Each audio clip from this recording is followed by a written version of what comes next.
पंजाबी दी तकरीर वास्ते मैं दावत देना सुल्तान अली।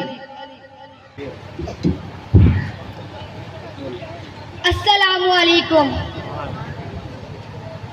मेरे एहतराम दे लायक उस्तादो ते साडी सकाफत दी शानदार परौणे हो। अज मैनू जिस मौजू ते गल करन दी इजाजत दित्ती गई है और जाग पंजाबी जाग है। अज पंजाब दी सकाफत दा दिन मनाया जा रहा है। इस दिन मनाने दा परेवा यह कढ़िया गया है कि असी पंजाब दे लोग अपनी सकाफत को पूरी तरह भूल चुके हैं। सकाफत किसी भी कौम की पहचान होंदी है। सकाफत ही सानू दसदी है असी कौन लोग हाँ, साडा लिबास की है, साडी पहचान की है।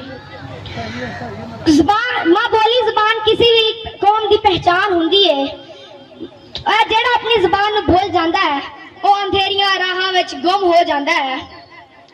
साडे अगे सिख परिवार की मिसाल है कि वो चाहे अमेरिका वसन या कनेडा, अफगानिस्तान विच होन या पाकिस्तान, अपने लिबास तो पहचाने जाते ने। जेड़ा कट्ठे इन्नू दे नाल फिरदे सी भांडे तीन चार, जेड़े कट्ठे इन्नू दे नाल फिरदे सी भांडे तीन चार, अज और सिर संभाल नहीं सकदे एक चुन्नी दा भार।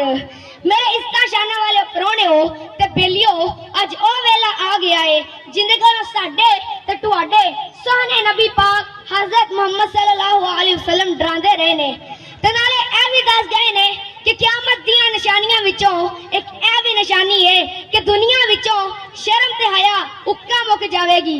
मरीद पीर ता उच्चा होके पवेगा ते पुत्तर प्यो नूं घूर घूर के वेखेगा। प्रधान जी अशकीर उस्ताद नूं कहंदा है तुसी मेरा बेड़ा गर्क कर दिता है ते धियां प्यो नूं आंदियां ने तुसी मेरे रस्ते विच कंडे खिलार दिते ने। पहला धियां भैणां सिर ते चुन्नी लै के अपने वड्डियां नाल ते बुजुर्गां नाल हया नाल गल करदियां सन, पर अज अखां मत्थे ते रख धड़ धड़ बोल जांदियां ने। ओ मूर्खो मैनू ए दस तेनू लिबास किन्ने दिता, तेनू इज्जत किन्ने दिती, तेनू बोलना किन्ने सिखाया, तेनू पाल पोस के जवान किता।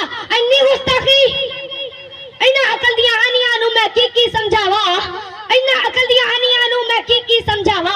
खरबूजे ने आखन तुम्बा, हंसा नू आखन का। वड्डियां दियां नसीहतां मंदन दा ना ही चंगी जिंदगी दी जमानत है। अहमद नू की बंदा नसीहत पत्थर नू की पाला, अहमद नू की बंदा नसीहत पत्थर नू की पाला। सौ साबन कान धोइए फिर काले दा काला।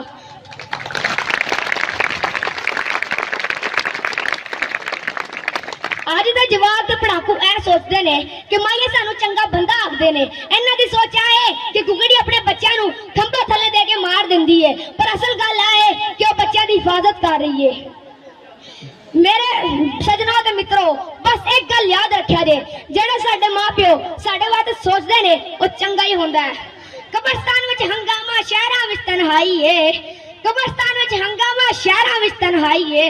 अज बुरियां दा राज है ते चंगियां दी शामत आई है। वमा अलीना इल्लल बलागुल मुबीन।